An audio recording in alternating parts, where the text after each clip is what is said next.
और देखिए इस बिल को लेकर खंडवा के लोगों का क्या कुछ कहना है वो आप एक बार सुनिए। मुस्लिम पर्सनल लॉ बोर्ड में जो है एक संशोधन ये भी है, उसमें एक हिंदू सदस्य भी रखे गए। 1 अप्रैल 2025 को सभा में प्रस्तुत कार्यमंत्रणा समिति के 90% से सहमत है। जो सदस्य प्रस्ताव के पक्ष में हाँ गए हैं, जो सदस्य प्रस्ताव के विरोध में ना गए हैं, मेरे विचार में निर्णय हाँ वालों के पक्ष में हाँ वालों के पक्ष में प्रस्ताव अनुमोदित किया जाता है। ये बिजनेस एडवाइजरी कमेटी है, ठीक है ना। माननीय सदस्य जिन्हें आज नियम 377 के अधीन मामले उठाने की अनुमति दी है, वे व्यक्तिगत रूप से अपना अनुमोदित पाठ सभा पटल पर प्रस्तुत कर सकते हैं। आइटम नंबर 11, माननीय मंत्री पंकज चौधरी जी। अध्यक्ष महोदय, मैं अपने वरिष्ठ सहयोगी श्रीमती निर्मला सीतारमण जी की ओर से प्रस्ताव करता हूं कि आज की संशोधित कार्यसूची में मत संख्या 11 में वर्णित बैंककारी विधियां संशोधन विधेयक 2024 में राज्यसभा द्वारा किए गए संशोधन पर विचार किया जाए। प्रश्न है कि लोकसभा द्वारा यथा पारित बैंककारी विधियां संशोधन विधेयक 2024 में राज्यसभा द्वारा किए गए संशोधन पर विचार किया जाए। जो सदस्य इसके पक्ष में हाँ गए, जो सदस्य विरोध में ना गए, मेरे विचार में निर्णय हाँ वालों के पक्ष में हाँ वालों के पक्ष में हुआ, प्रस्ताव स्वीकृत हुआ। अब मैं संशोधनों को सभा के मतदान के लिए रखूंगा। प्रश्न है कि लोकसभा द्वारा यथा पारित विधेयक में राज्यसभा द्वारा किए गए संशोधन संख्या 1 और 2 को स्वीकृत किया जाए। जो सदस्य इसके पक्ष में हाँ गए, जो सदस्य विरोध में ना गए, मेरे विचार में निर्णय हाँ वालों के पक्ष में हाँ वालों के पक्ष में संशोधन स्वीकृत हुआ। मंत्री जी अब प्रस्ताव करें कि लोकसभा द्वारा यथा पारित विधेयक में राज्यसभा द्वारा किए गए संशोधन से सभा सहमत है। महोदय, मैं प्रस्ताव करता हूं कि राज्यसभा द्वारा विधेयक में किए गए संशोधन पर सहमति दी जाए। प्रश्न ये है कि लोकसभा द्वारा यथा पारित विधेयक में राज्यसभा द्वारा किए गए संशोधन से सभा सहमत है। जो सदस्य इसके पक्ष में हाँ गए, जो सदस्य विरोध में ना गए, मेरे विचार में निर्णय हाँ वालों के पक्ष में हाँ वालों के पक्ष में हुआ, प्रस्ताव स्वीकृत हुआ। लोकसभा द्वारा यथा पारित बैंककारी विधियां संशोधन विधेयक 2024 में राज्यसभा द्वारा किए गए संशोधन सभा सहमत हुई। आइटम नंबर 12 और 13 को एक साथ सभा में लिया जा रहा है। वक्फ संशोधन विधेयक 2025 संयुक्त समिति द्वारा यथा प्रतिवेदित और मुसलमान वक्फ निरसन विधेयक 2024। माननीय मंत्री किरण रिजिजू जी।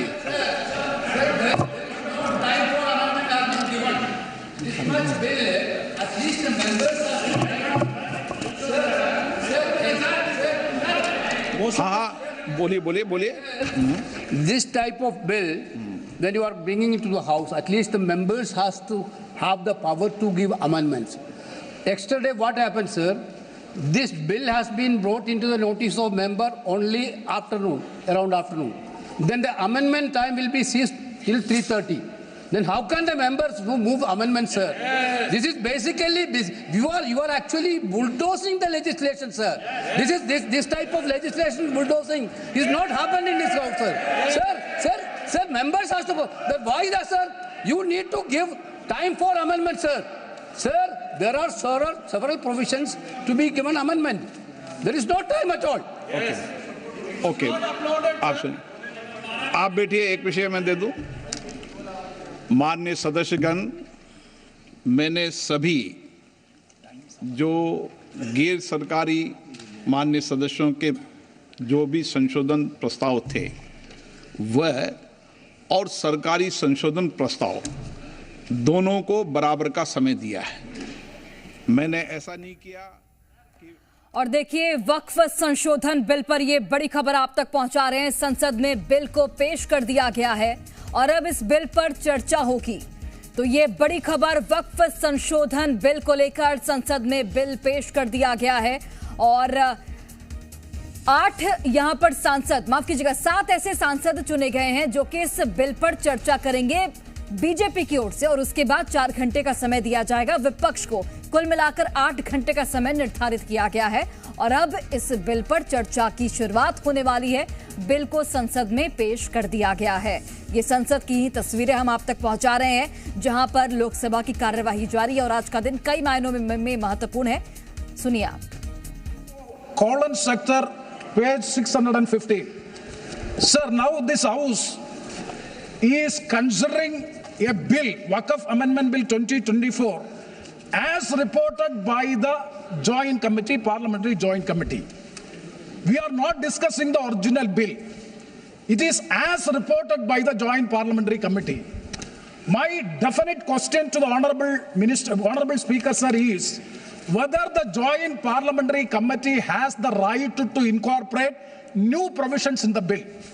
It is beyond the powers and ambit of the Joint Parliamentary Committee. They have incorporated so many new provisions. I have no objection in respect of those provisions. Even 2A also, it is appreciable. We don't have any objection. Sir, very serious technical matter. And kindly see, only even the House, Speaker sir, only even the House do not have the authority to make wait up. You can reply after that. You can reply after. Sir, you can reply after me. Sir, even this Parliament, even this Lok Sabha, this August House do not have the right to incorporate a new provision unless you suspend Rule 81. But what is Rule 81, sir? Sir, Rule 81 is very clear. Rule 81 says the following conditions shall govern the administrability of amendments to clauses or schedules of a bill. An amendment shall be within the scope of the bill and relevant to the subject matter of the clause which relates. Whether these so many provisions in the new drafted bill, extraneous provisions are also incorporated that will not come within the purview. That is why I am saying even this House do not have the right to make new provisions unless let me please, unless and until Rule 81 is suspended. I do agree, sir, I do agree with you. The government has the power, the minister has the power, the minister has the power to move amendments, and also they can recommend, Joint Parliamentary Committee can recommend, but they cannot come with new provisions as a newly drafted bill for which there is no right. Okay. Sir, I am quoting Colon sector, very important. पढ़ लिया, आपका मैं व्यवस्था दे रहा हूं, पहले गृह मंत्री जी बताएंगे। हो गया वो, मैं व्यवस्था दूंगा, पहले गृह मंत्री बताएंगे, फिर व्यवस्था।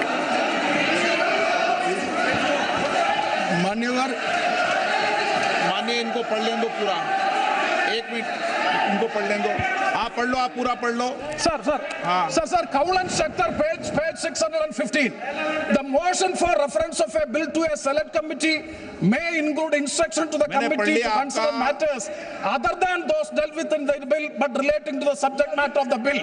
Instruction to the committee for amendments of such sections of the Parent Act as are not covered by the amending bill, whenever given, are to be specific and clear, unquote. Okay. That means unless and until the House specifically directed to go into this, they have no right to make new provisions in the bill. It is beyond the powers of the Joint Parliamentary Committee they have acted, for which I am seeking a ruling. आप बात खत्म है। माननीय गृह मंत्री जी, आप बैठिए। ऐसा नहीं चलेगा माननीय सदस्य, मैंने सबको मौका दिया, प्लीज बैठिए आप। बैठिए। माननीय गृह मंत्री जी बोलेंगे। माननीय सदस्य ने जो पॉइंट ऑफ ऑर्डर उठाया है, मैं इसके हार्द को सदन के सामने रखना चाहता हूं। भारत सरकार की कैबिनेट ने इस बारे में एक बिल अप्रूव कर सदन के सामने रखा। आपके द्वारा ये बिल जॉइंट पार्लियामेंट्री कमेटी को दिया गया, जिसका विपक्ष का भी बड़ा आग्रह था। कमेटी ने इस पर सुविचारित रूप से अपना मत प्रकट किया। वो जो मत प्रकट हुआ, वो मत फिर से कैबिनेट के सामने गया। कमेटी के जो सुझाव थे, ये भारत सरकार की कैबिनेट ने स्वीकार किए और अमेंडमेंट के रूप में किरण रिजिजू जी लेकर आए। ये तभी होता है जब ये ऑफिशियल अमेंडमेंट कैबिनेट की अनुमोदन के बगैर आता है। मान्यवर, मैं नहीं मानता इसमें कोई पॉइंट ऑफ ऑर्डर है, और आपका ही आग्रह था कि कमिटी, जॉइंट पार्लियामेंट्री कमिटी बने। अगर कमिटी ने कोई बदलाव ही नहीं करने हैं तो ये कांग्रेस जैसी कमिटियां नहीं, हमारी लोकतांत्रिक कमिटी है मान्यवर, जो दिमाग चलाती है। कांग्रेस के जमाने में कमिटियां होती थी जो थप्पा लगाती थी। हमारी कमिटी चर्चा करती है, चर्चा के आधार पर विचार करती है और परिवर्तन करती है। अगर परिवर्तन को स्वीकार ही नहीं करना है तो कमिटी काहे को लिए है भाई?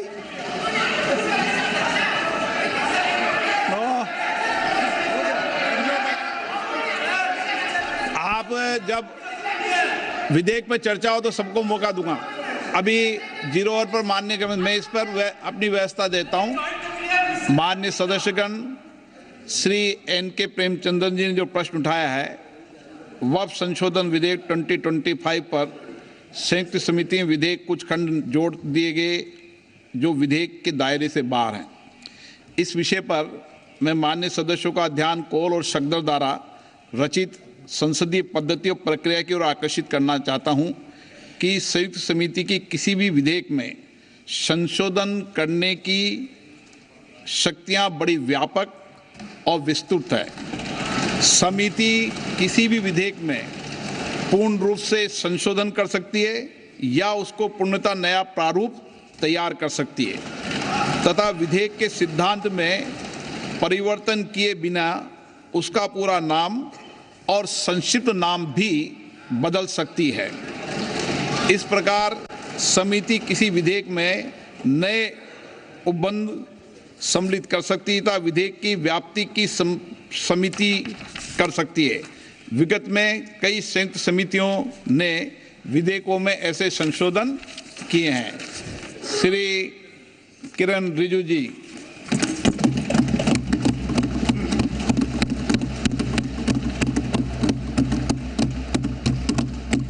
Honorable Speaker, sir, I rise to move the motion for consideration of the Waqf Amendment Bill 2025 and Mussalman Waqf Repeal Bill 2024.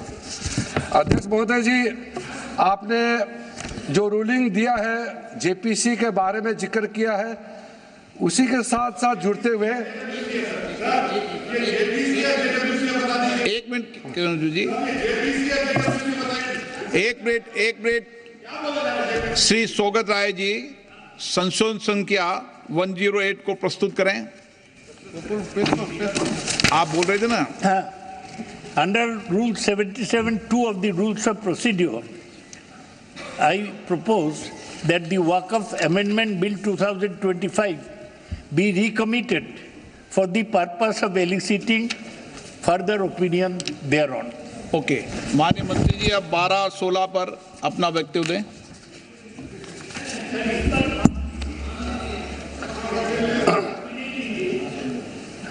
आपका जो जब मैं ओपनिंग करूंगा उसका भी जवाब आएगा और बाकी अमेंडमेंट तो आखिर में आता ही है।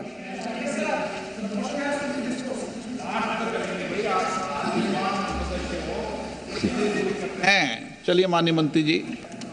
माननीय अध्यक्ष महोदय, हम सबको बहुत डिटेल में जाने का भी आवश्यकता नहीं है। कमेटी के बारे में उसका जिक्र काफ़ी हो चुके हैं, लेकिन मैं इतना कहना चाहता हूं कि जो कमेटी इस बार दोनों सदन लोकसभा राज्यसभा मिला करके ज्वाइंट कमेटी में वक्फ अमेंडमेंट बिल पे जो चर्चा हुई है, आज तक भारत के संसदीय इतिहास में इतना व्यापक रूप से चर्चा, कंसल्टेशन और समय कभी नहीं दिया है। इसलिए मैं जो ज्वाइंट कमेटी में जितने मेंबर्स दोनों सदनों के लोकसभा और राज्यसभा में जो सदस्य उस कमेटी में थे, मेरे तरफ से सरकार की ओर से मैं धन्यवाद देता हूं, अभिनंदन करना चाहता हूं। अध्यक्ष महोदय जी, कुल मिलाकर के 97,27,772 याचिकाएं ऑनलाइन, फिजिकल मेमोरेंडम के रूप में, रिक्वेस्ट के रूप में और सुझाव के रूप में पूरे तरह से सरकार ने देखा है, वो जेपीसी के माध्यम से हो या डायरेक्ट दिया हो, हमने सब उसको देखा है। इससे बड़ा कभी भी, इससे ज़्यादा संख्या में किसी भी बिल के ऊपर में लोगों का याचिकाएं नहीं आया आज तक। कुल मिलाकर के 284 डेलीगेशन ने अलग अलग समुदाय के जो स्टेक होल्डर्स है उन्होंने कमेटी के सामने में अपने बात को रखा है, सुझाव भी दिया है। 25 स्टेट गवर्नमेंट और यूनियन टेरिटरीज का वक्फ बोर्ड्स ने अपना सबमिशन भी पेश किया गया है। इसके अतिरिक्त कई लीगल लुमिनरीज, विद्वान लोग हैं हमारे समाज में, कम्युनिटी लीडर्स हैं, अलग अलग धार्मिक संस्थाओं का प्रतिनिधि, charitable organisation, civil society, academicians, researchers, policy makers, सब ने इस कमेटी के सामने में पेशकश किया है। उसके साथ साथ मैं कहना चाहता हूं सर, आज जब मैं जो बात रखूंगा आपके सामने में, पिछली बार जब हमने ये प्रस्तुत किए थे बिल को इस सदन में, तब भी मैंने कई बातें बताई थी। आज मैं उसको नहीं दोहराते हुए कुछ बातें मैं जोड़ूंगा और मुझे अपना बात रखने के बाद सिर्फ उम्मीद ही नहीं, पूरा यकीन है कि जो जो लोग इस बिल को विरोध कर रहे थे वो हृदय में भी बदलाव होगा। पॉजिटिव सोच के साथ इस बिल में सब समर्थन करेंगे, ये मैं विश्वास के साथ आप आगे अपना बात रखना चाहता हूं।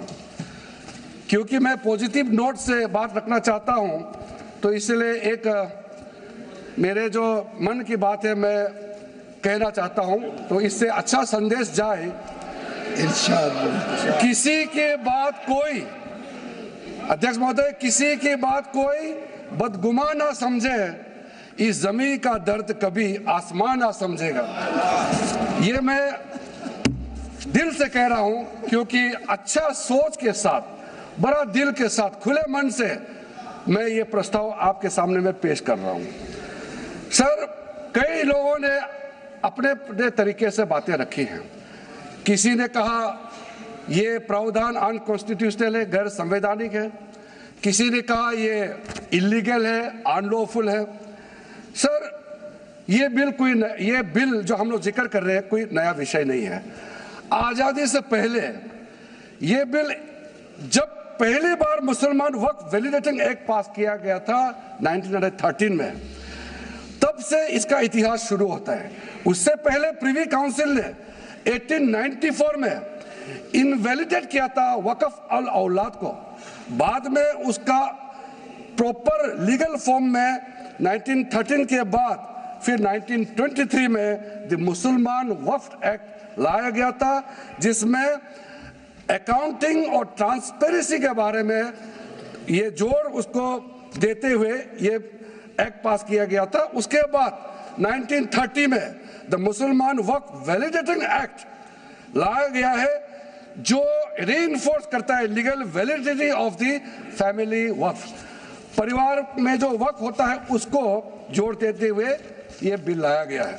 उसके बाद आज़ादी के बाद 1954 में 1954 में वक्फ एक्ट पहली बार आज़ाद भारत का एक्ट बनी, और उस समय स्टेट वक्फ बोर्ड का भी प्रावधान उसी 1954 एक्ट में प्रावधान किया गया था। उस समय से लेकर के कई संशोधन के साथ में 1995 में व्यापक रूप से ये वक्फ एक्ट बनी है।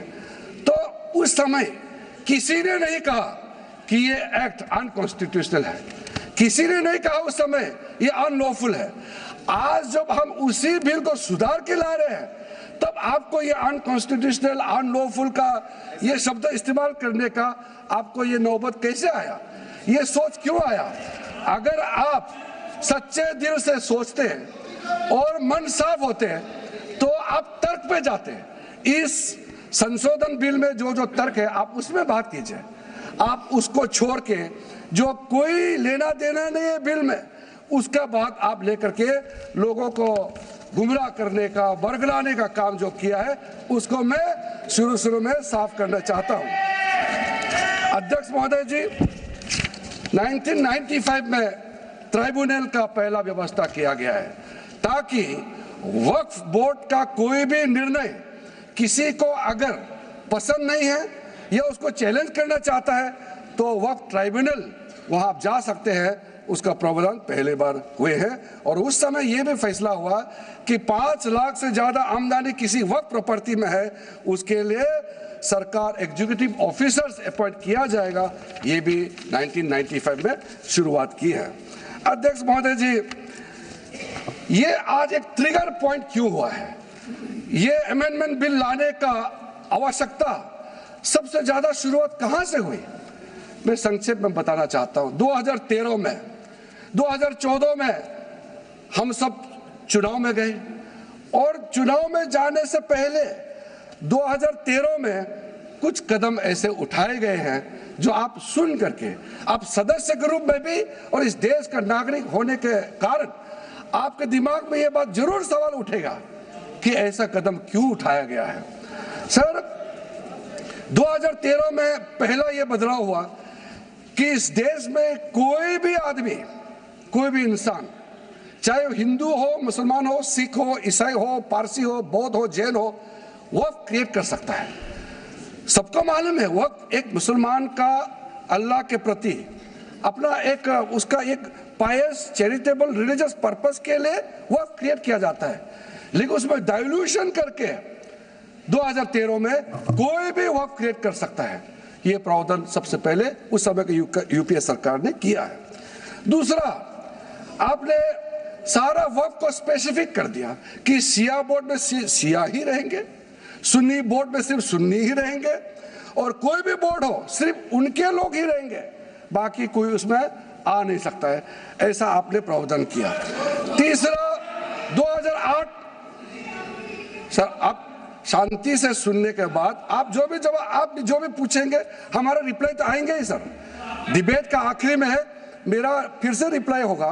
तो अभी मैं जब शुरुआत में कुछ दृष्टिकोण रख रहा हूं, इसमें कोई हस्तक्षेप ना करे, ध्यान से सुनिए ताकि हमारा डिबेट का स्तर भी ऊंचा रहे और तर्क भी सामने में आ जाए। सर, एक प्रावधान आया सेक्शन 108।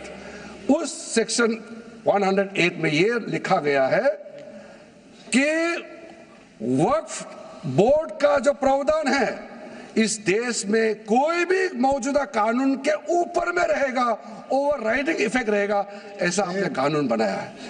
इस देश में ऐसा कानून कैसे मंजूर कर सकते हैं अध्यक्ष महोदय जी?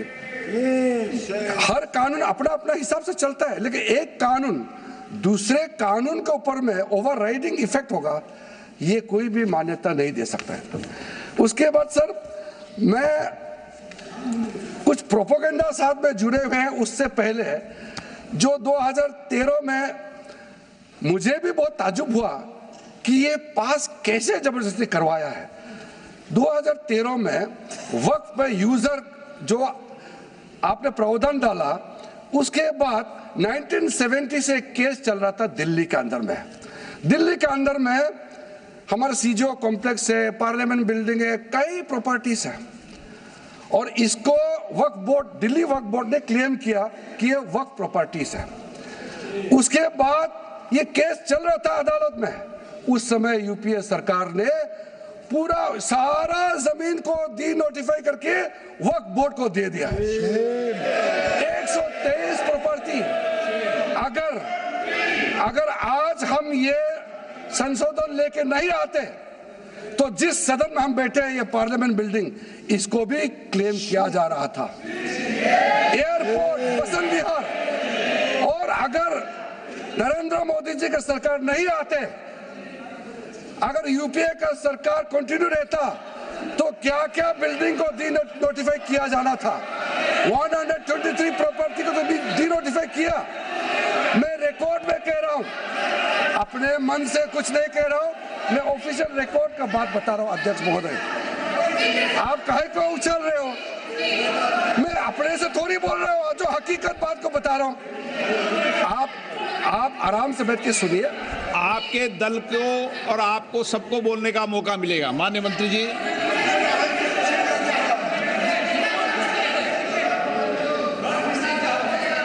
सर मैं फिर से कह रहा हूं, मैं एक शब्द अपने ओर से नहीं कह रहा हूं, जो घटना है, जो हकीकत है, यही कह रहा हूं। इसमें इनको इसमें इतना उछालने का, उत्तेजित होने का कोई मतलब ही नहीं है सर। अध्यक्ष महोदय,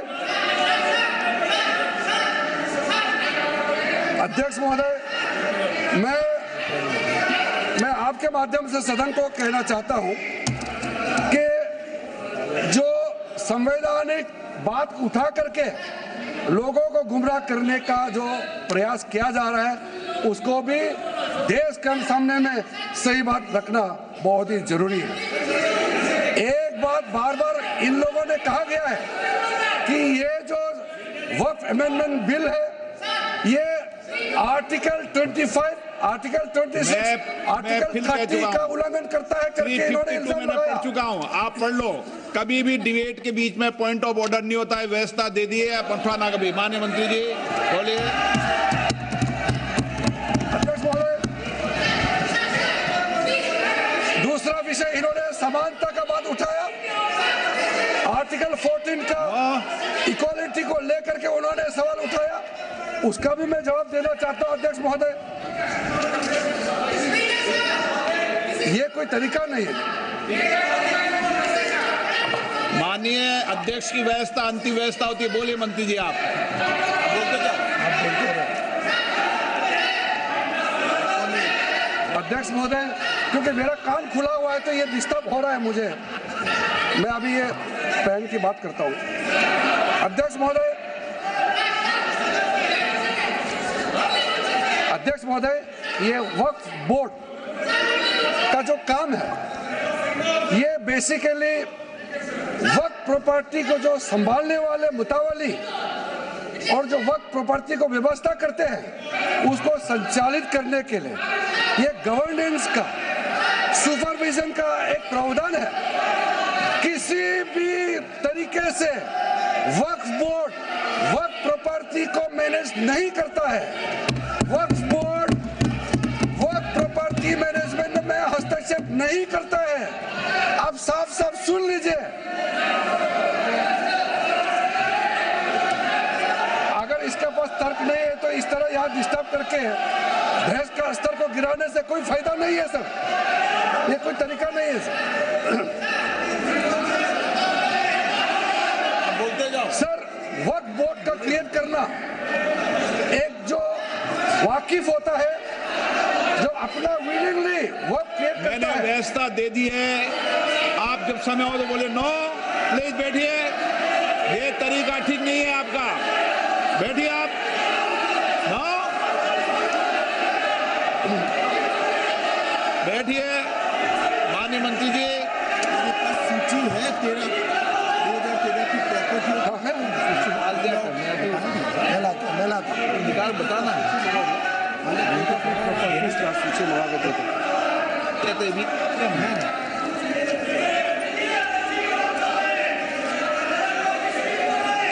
अध्यक्ष महोदय, सबको बोलने का मौका मिलने वाले हैं, तो कम से कम बात को शांति से सुनने के बाद आप अपना बात रखिए। ये कोई तरीका नहीं होता है सर।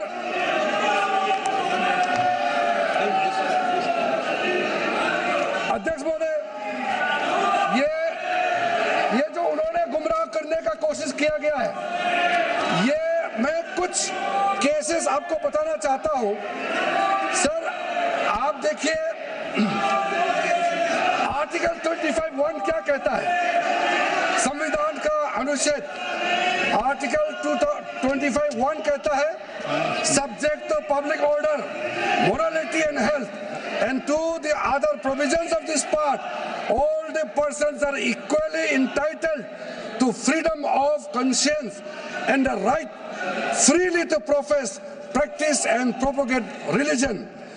Sir, government किसी भी धार्मिक व्यवस्था को, किसी भी रिलीजियस इंस्टीट्यूशन, कोई धार्मिक काम में हस्तक्षेप करने नहीं जा रहा है, ना ही वक्फ बोर्ड किसी धार्मिक स्थल का व्यवस्था में कोई भी तरीके से हाथ डालने का प्रावधान है।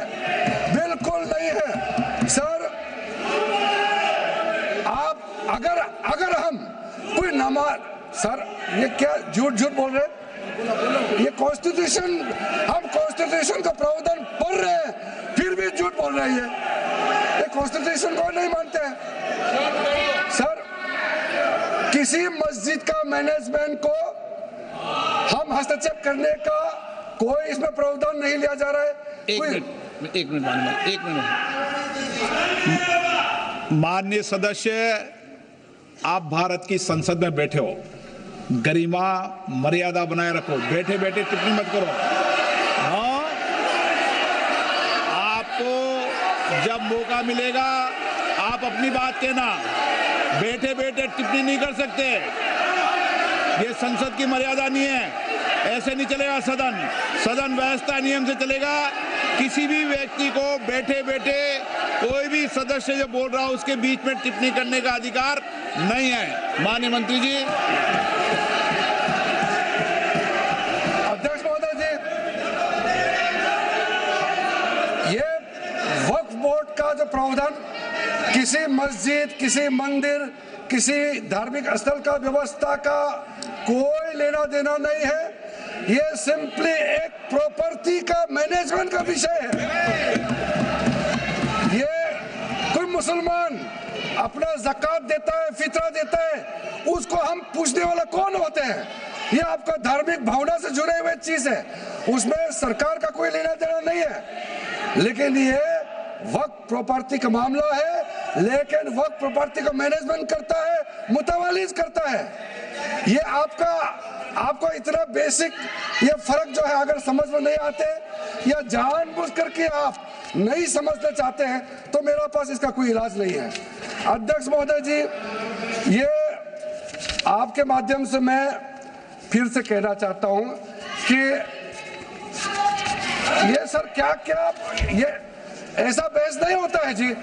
आप लोग का तर्क रखने का समय में बोलिए, बीच में कमेंट पास करने से सर हमारा पॉइंट का फ्लो भी बिगड़ता है और आवाज भी ठीक नहीं हो, अब आवाज भी ठीक से नहीं जाएगा। आप क्या चीज को जवाब देंगे सर? इसमें मैं कई ऐसे केसेस है जिसको मैं रेफर कर सकता हूं, लेकिन सदन में 3 केसेस का मैं रेफर करूंगा तो दूध का दूध पानी का पानी हो जाएगा कि ये धार्मिक व्यवस्था से कोई लेना देना नहीं है। आपको मैं पहला एग्जांपल देना चाहता हूं, सैयद फजल पकुया Thangal versus union of India. इसमें क्या केरला हाईकोर्ट का फैसला है?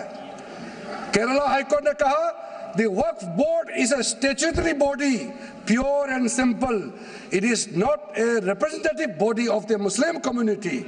ये हाई कोर्ट का ऑर्डर है। उसके बाद इलाहाबाद हाई कोर्ट का ऑर्डर भी सुन लीजिए, Hafiz Mohammad Zafar Ahmad versus UP central Sunni board of waqf का जजमेंट सुन लीजिए। A mutawali's right is purely a right of management of the property and is not a proprietary right. The duties of a mutawali are purely of a secular character. His duties are not of a religious character. इतना clear cut ruling है। तीसरा, तिलकायत श्री गोविंद लाल जी महाराज versus state of Rajasthan. इसमें high court ने क्या कहा, supreme court ने क्या कहा? Right to manage the properties of the temple. अब देखिए मंदिर का भी इसमें एग्जांपल लिया गया है। Right to manage the properties of the temple is purely a secular matter and can not be regarded as a religious practice. Properties of temple, temple नहीं, टेम्पल का जो प्रॉपर्टी है। उसी प्रकार से आप बार बार कहना कि मुसलमानों का अधिकार में गैर मुसलमान कैसे आ रहा है, ये तर्क ही नहीं बनता है। आप ये आज से ये बात बोलने के लिए बंद कीजिए। सर 2013 में जो काम किए गए हैं उसमें मैं एक चीज जिक्र करना चाहता हूं। इलेक्शन आने वाला था, बहुत ही कम दिन बच गए थे, इलेक्शन कोड ऑफ कॉन्डक्ट लगने ही वाला था। हम सबको मालूम है अप्रैल और मई में चुनाव हुआ था। 5 मार्च 2014 को उस समय के यूपीए सरकार ने 123 प्राइम प्रॉपर्टीज को जो housing and urban development ministry के तहत आता है उसको आपने दिल्ली वक्फ बोर्ड को ट्रांसफर कर दिया। क्या जरूरत था? कुछ दिन बाकी था चुनाव होने के लिए, आप इंतजार तो करते। आपने सोचा ये करके वोट मिलेंगे, लेकिन आप तो चुनाव तो हार गए, तो फायदा क्या हुआ? ऐसा काम करने से वोट नहीं मिलता है। इसलिए लोग इंटेलिजेंट है, हमारे देश के लोग समझदार है, इसलिए वोट बैंक का राजनीति के बिना हम अच्छे सोच के साथ में आज इस सदन में फिर से आए हैं। कुछ एनोमलीज है इस बिल में, तो इसको बदलना जरूरी था। मैंने एक पहले भी इसका जिक्र किया था कि आपने कहा कोई भी हिंदुस्तानी, कोई भी भारतीय वक्फ क्रिएट कर सकता है। वो 95 में ऐसा नहीं था, आपने 13 में बदलाव किया, उसको हमने फिर से 1995 का प्रावधान को फिर से रिवाइव करते हुए ये हमने जोड़ा है कि वक्फ वही क्रिएट कर सकता है जो मिनिमम 5 साल इस्लाम को प्रैक्टिस करता है। बहुत साफ साफ शब्दों में प्रावधान रखा है। सर, जो वक्फ बोर्ड बने हैं हम उसको बहुत ही सेकुलर, इंक्लूसिव बनाना चाहते हैं। आपका पुराना प्रावधान को हटा करके अब हमने कहा है कि वक्फ बोर्ड में शिया भी रहेंगे, सुन्नी भी रहेंगे, बोहरास भी रहेंगे, आगा खानिस भी रहेंगे, मुसलमानों में जो बैकवर्ड है, पिछड़े लोग हैं वो भी रहेंगे, और साथ साथ में महिला भी रहेंगे और एक्सपर्ट नॉन मुस्लिम भी रहने का प्रावधान रखा गया है। सब स्वागत करना चाहिए, इसको किसी को आपत्ति होने का कोई जरूरत नहीं है। उसके बाद सर मैं थोड़ा सा इसको विस्तार करके बताना चाहता हूँ। मेरा ही खुद का एग्जाम्पल मैं देता हूँ। मान लो मैं मुस्लिम नहीं हूँ, लेकिन मैं माइनॉरिटी अफेयर्स मिनिस्टर हूँ, तो मैं सेंट्रल वक्फ काउंसिल का चेयरमैन होता है। तो मेरे होने के बावजूद उसके बाद टोटल 4 नॉन मुस्लिम हो सकता है वक्फ बोर्ड, वक्फ काउंसिल में मेंबर, और उसमें मैक्सिमम 4 नॉन मुस्लिम के साथ साथ में 2 महिला कंपलसरी है। 2 महिला होना ही चाहिए सर। उसके बाद सर स्टेट अभी आप पूरा वक्फ बोर्ड देख लीजिए, महिला कहाँ है? महिला को भी रखा ही नहीं है, वो सिर्फ बातें करते हैं। सर 22 सर मैं स्पेसिफिक बताना चाहता हूं।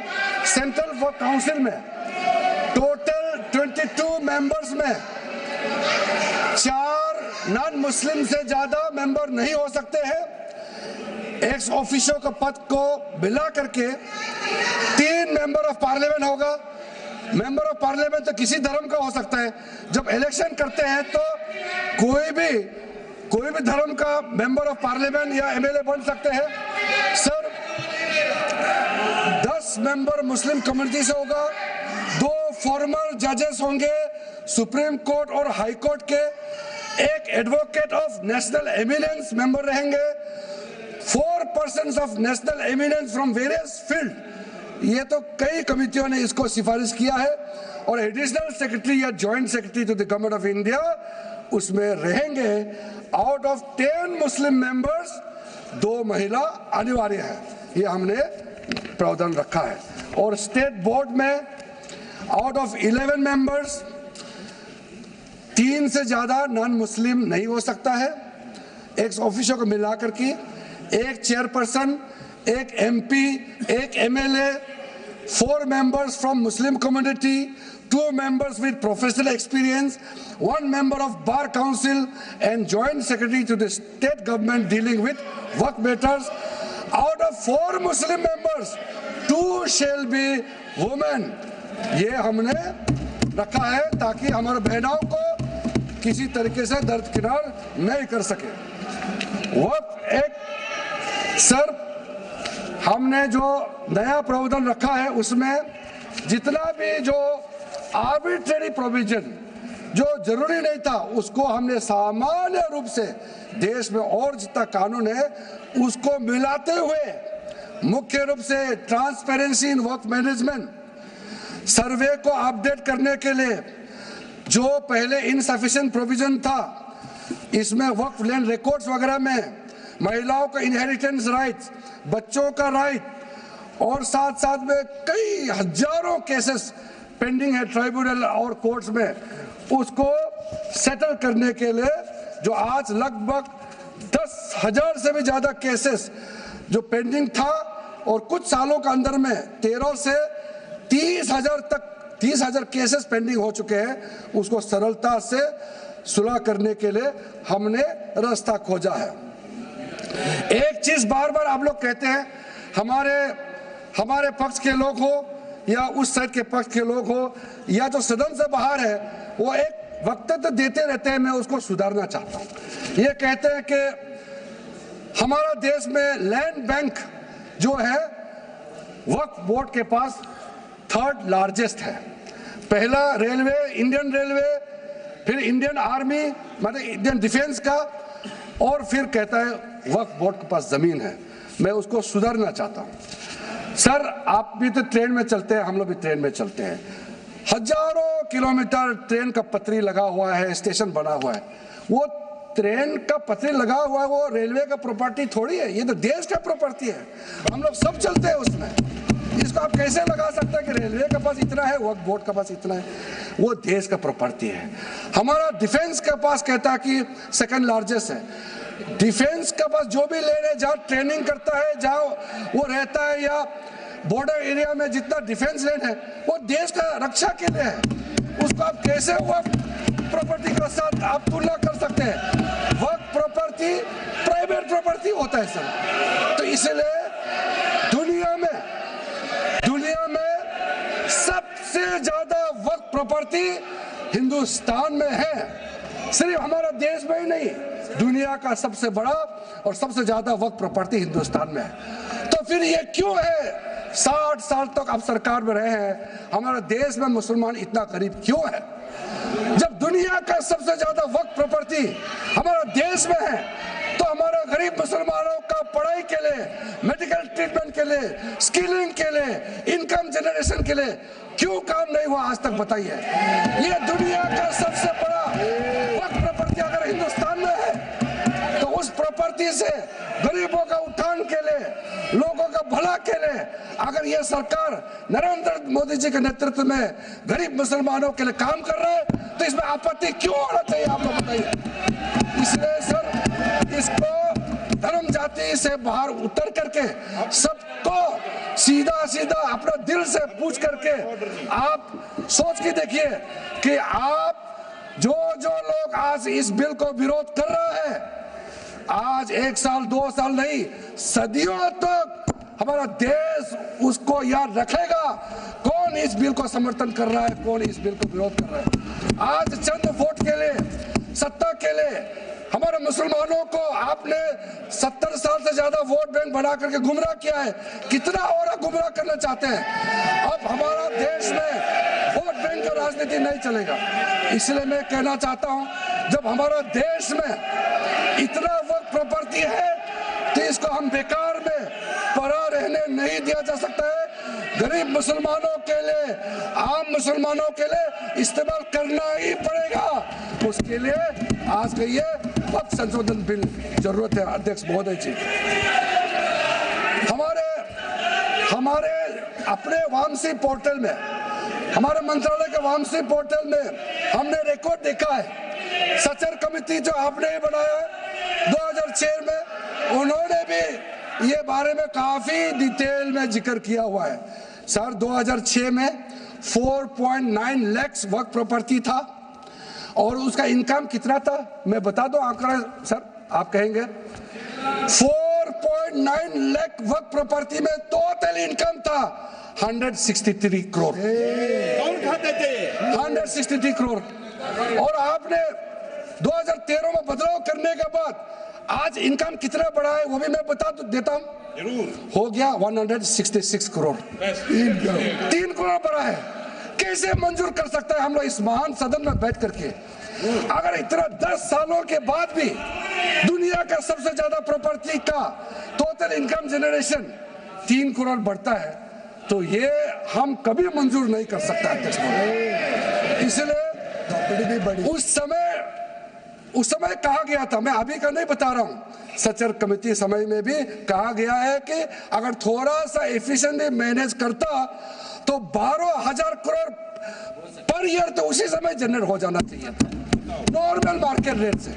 और 12,000 करोड़ अगर वो प्रॉपर्टी से रेवेन्यू जनरेशन करता है, कितना लाखों करोड़ों मुसलमानों को फायदा होगा, आप सोच के देखिए। इसलिए सर आप लोग भी, मैं अनुरोध करता हूं कि आप लोग भी वक्त के बारे में जानना था, हमारा वामसी पोर्टल को क्लिक करके आप लोग देखिए। सर आज वो 4.9 लाख से बढ़ करके टोटल वक्फ प्रॉपर्टी बन गया है 8.72 लाख हमारा देश में वक्फ प्रॉपर्टी बन गया है। और आप कल्पना कीजिए 8.72 लाख प्रॉपर्टी वक्फ का है, उसको अगर हम सही तरीके से मैनेजमेंट करता तो हमारा मुसलमानों का ही नहीं है, देश का तकदीर बदल जाएगा। इतना प्रॉपर्टी हमारे पास, अब समझिए चीज को। सर मैंने अभी कई राज्यों का दौरा किया अध्यक्ष महोदय, मैंने कई राज्यों का दौरा किया। मैं एक एग्जांपल आपको जरूर देना चाहूंगा। मैं बहुत इंप्रेस हो गया जब मैं पिछली बार जम्मू कश्मीर गई। जम्मू कश्मीर में हमारा नई वहाँ वक्फ बोर्ड का चेयरपर्सन बनी और मैंने पूछा कि आप जब वक्फ बोर्ड का चेयरमैन बनी तो उसमें क्या हालत थी और आज क्या हालत है। उन्होंने बोला कि सर जब उन्होंने पदभार संभाली तो उसमें कोई इनकम का, कोई व्यवस्था का, रिकॉर्ड का ठीक ठाक कुछ भी नहीं था। और उन्होंने आने के बाद 40 करोड़ रेवेन्यू इनकम उन्होंने जनरेट करना शुरू किया, मुझे बताया। और उसके वजह से वहाँ काफ़ी अच्छा काम कर रहा। मैं हजरत बल श्राइन भी गए और वहाँ भी मरम्मत चल रहे हैं। इतना पुराना श्राइन है, दुनिया के